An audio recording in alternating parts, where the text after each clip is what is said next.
Oliver Connelly from the University of Cologne, and today's video on frequently asked questions on Corona is of course at the right time point because it keeps us all super busy all over the world. I'm a trained hematologist oncologist, and I received a second training in infectious diseases, so that is where I work on that overlap between these two fields. These are my transparency declaration of the potential conflicts of interest. We run a lot of clinical trials and design clinical trials, and we are about to start a bunch of clinical trials on Corona as well. And what I want to present to you today is the frequently asked questions on SARS-CoV-2 in cancer patients or regarding cancer patients. And that's the questions of physicians. And this program has been composed, and all the contents have been produced by a group of very well-known experts who are really experts in these two fields of hematology and infectious diseases, with a focus on virology and viral diseases. And the two main authors of the paper, which is currently in press, are Marie von Lilienfeld-Thoal from Jena in Germany, and Hans Hirsch from Switzerland. And then they had input from some others, as you see on this slide. And since this is an activity of the EHA, the European Hematology Association, and specifically the Scientific Working Group on Infection Hematology within EHA, we asked these experts whether they would be willing to produce these frequently asked questions, and even more important, the answers to these questions, as far as we do have answers at this point in time. I'm sure all of this will be subject to change, and we will see updates, but for now, this is what you will find on the EHA website. It's almost not necessary to introduce a virus. It's a beta coronavirus that we didn't care at all about, this group, during recent years.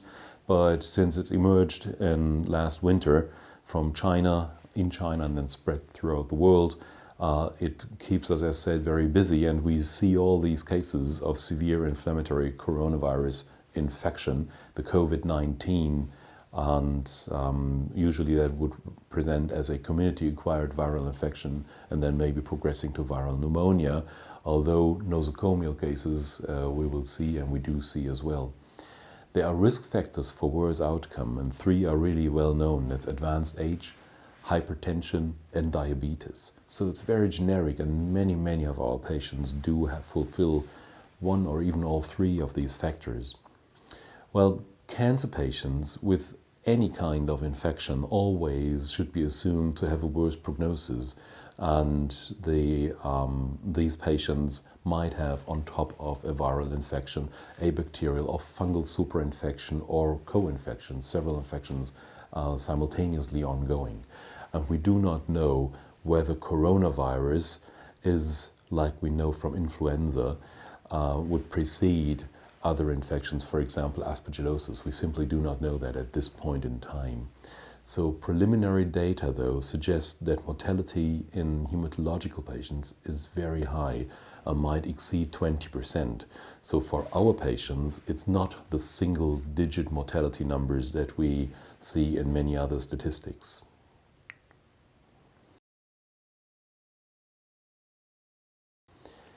I'd like to just briefly share with you two definitions that you would find in that paper currently on the EHA website.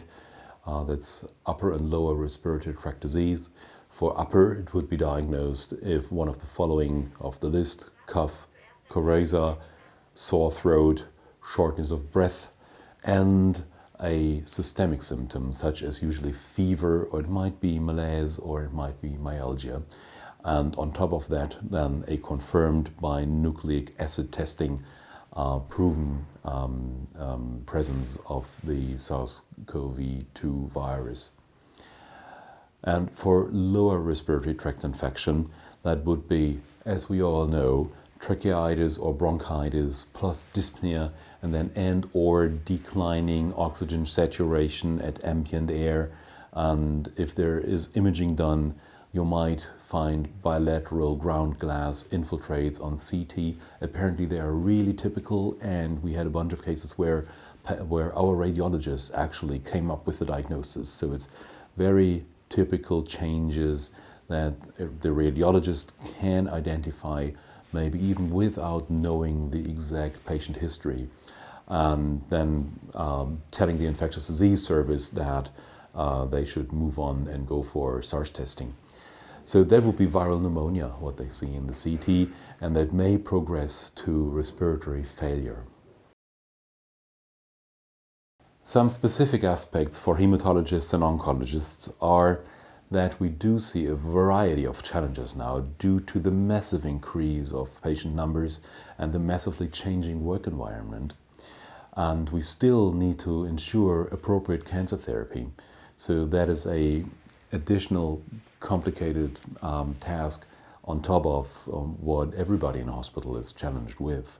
So the aim of this exercise that Marie and Hans steered and filled with contents is we need to address the important questions for clinicians caring for cancer patients. And actually we identified 13 such questions for adult and pediatric cancer patients. And so what you will not find in this presentation or in that paper soon to come out is there won't be recommendations on allogenic HSCT, and there will be no recommendations on infrastructural measures to hospitals that are important right now, yes, but they are beyond the scope of today's video.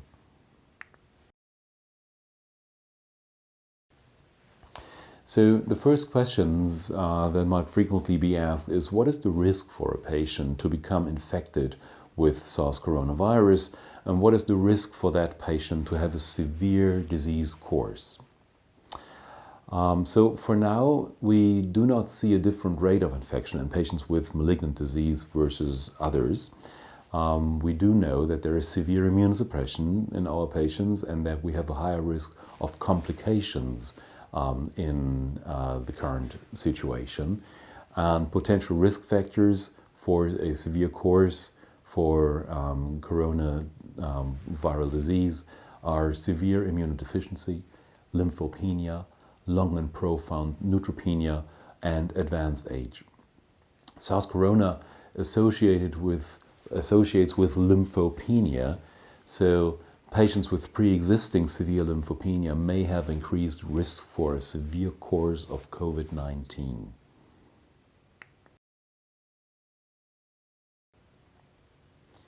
What can be done to prevent COVID-19 in cancer patients?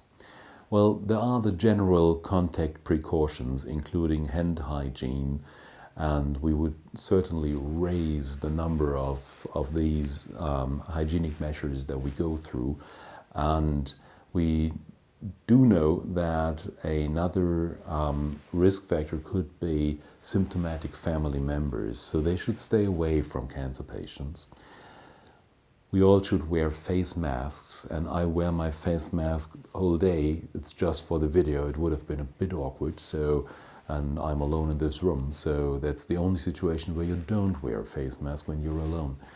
So we need good general health that should be reinforced, whatever measures that might, as a variety of measures that might encompass.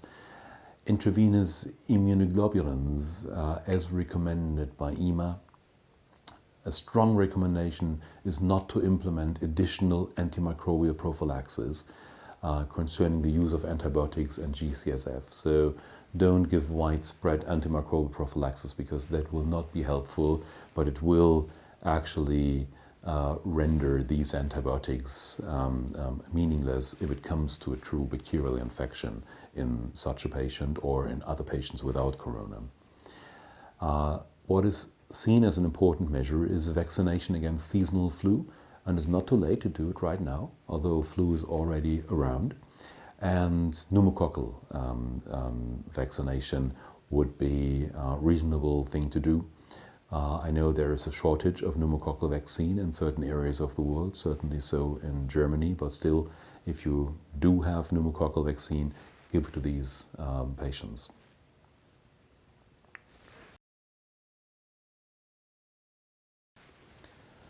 Who should have therapy for malignant disease deferred or interrupted?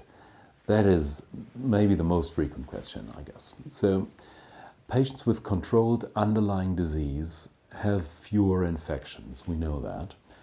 Life-threatening malignancy, though, needs treatment, and especially if there is curative potential.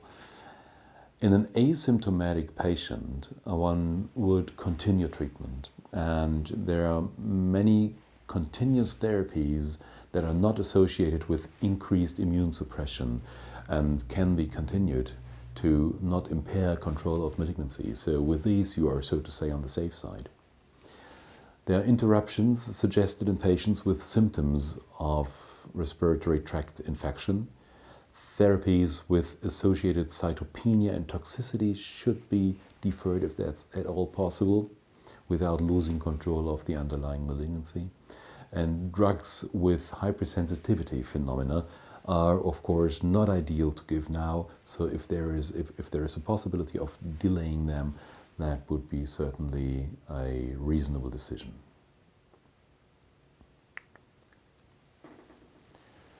So who should have therapy for malignant disease deferred or interrupted? Same question, but this is a graph that might be helpful to you. So patients with active cancer is the first graph, and then we'll have a second one.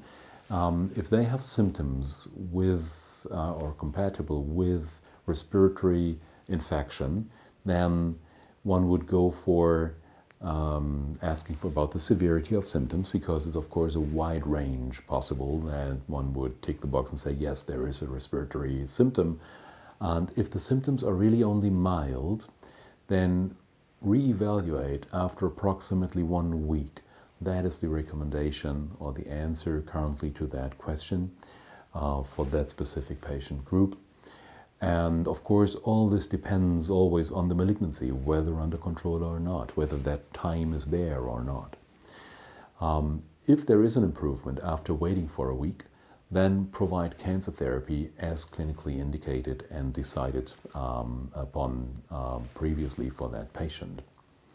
So if the severity of symptoms is more severe, is higher, then it's an individual decision, again, depending on most threatening clinical problems. So what is most threatening, the respiratory infection or the underlying disease?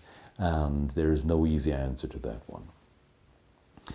If we do see no symptoms in a patient, then what's the risk for asymptomatic or early SARS infection? So where it's there, but you had no reason to test for it because there were no symptoms. Well, if that risk is low, depending on the local or regional environment and numbers and the specific living situation of the patient, for example, a low number of contact persons, then there is no need to defer a necessary therapy. But if the risk is high, and it might be a asymptomatical carrier who will develop disease during the next days, specifically if you immune suppress the patient. So if that is the direction it goes to, then what you could do is take care of strict contact isolation and choose the least immunosuppressive therapy if there is a variety to choose from, but treat cancer as clinically indicated.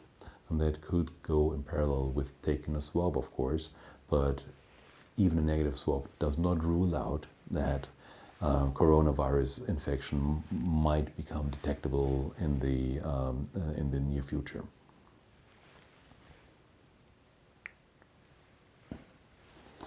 In patients with controlled or chronic cancer, same dichotomy, symptoms of respiratory tract infection, no.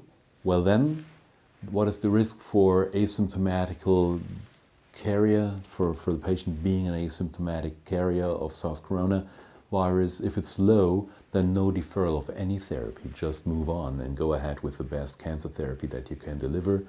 If that risk for asymptomatic carriage is high, then what about the therapy interval? If that is an intermittent one, then strict contact isolation for at least 2 weeks is what the colleagues recommend. Then treat cancer as clinically indicated and continue contact isolation. And you are pretty aware of where the 2 weeks come from. It's the incubation period, of course. Well, if the therapy interval is a continuous therapy, so not really an interval, but a continuity, then strict contact isolation and no interruption is the current recommendation. If there are symptoms of respiratory infection in your patient, then again, what's the therapy interval? If it's intermittent therapy, defer therapy is generally recommended until the respiratory infection resolved. If it's a continuous treatment, the interruption is generally not recommended, but individual risk must be considered, and there is no better advice at this point in time. How long should precautions last? They should last until there are no more clinical signs of ongoing infection, and the patient should have been tested negative. Be aware of prolonged shedding, though, in corona patients who have cancer and who are immune suppressed. So we don't know exactly the shedding duration of coronavirus, but we are pretty sure, and it's a safe bet to say it's longer than in non-immune suppressed individuals. Which diagnostic measures should be taken in someone with symptoms of respiratory tract infection or even lower respiratory tract infectious disease? Well, cancer patients should be generously tested for coronavirus, for the presence of the virus. And by the way, don't forget that there might be other viruses, so it could be influenza or RSV or one of the others on the long list of respiratory viruses that are around these days. The broad diagnostics, therefore, would be SARS-CoV-2 plus a multiplex nucleic acid testing, including other pathogens. Standardized sampling of swabs, aspirates, and lower respiratory tract samples is, of course, advisable. Then CT scans should be used rather than chest X-ray, but that is not different from any other chest infection. So you go for a CT scan rather than for a plain chest X-ray, which just has the lower sensitivity and specificity. In lower respiratory tract ID, perform standard microbiological testing to test for bacterial and fungal causes or superinfections or mixed infections. They are certainly a most dangerous complication in any community-acquired respiratory viral infection of the respiratory tract. Which general therapeutic measures should be taken in someone infected with SARS-CoV-2? Well, reduce immune suppression when possible to the extent possible. Reports suggest benefit of low-dose steroid treatment in COVID-19 patients. Reduce high doses of steroids to avoid profound immune suppression by tapering to doses of less than 1 milligram per kilogram per day, prednisone equivalent. The intravenous immunoglobulins preparations are currently not broadly recommended. Consider tocilizumab or ruxolitinib as anti-inflammatory drugs in patients fulfilling criteria for HLH. How can COVID-19 be treated specifically?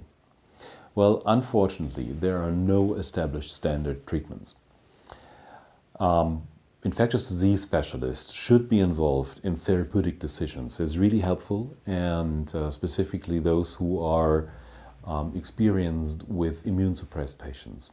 But usually we'll find them in your hematology or oncology center.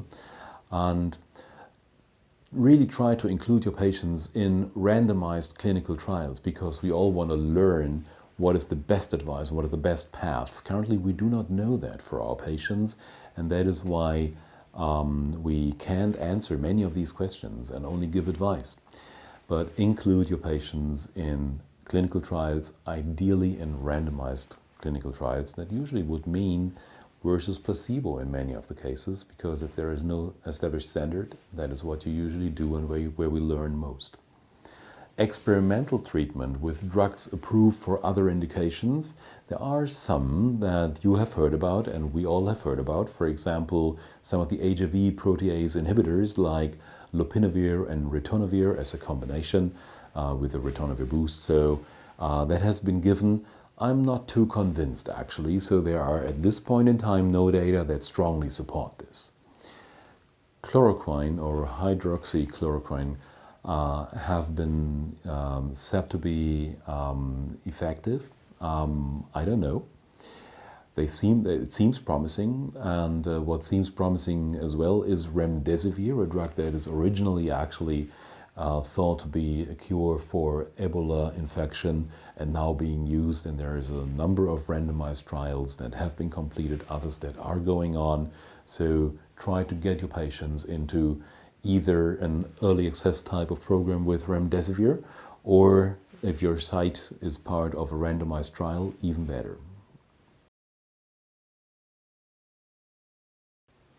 What else should be considered? Well, be aware of other respiratory pathogens which may require specific treatment and where you might be able to specifically treat them.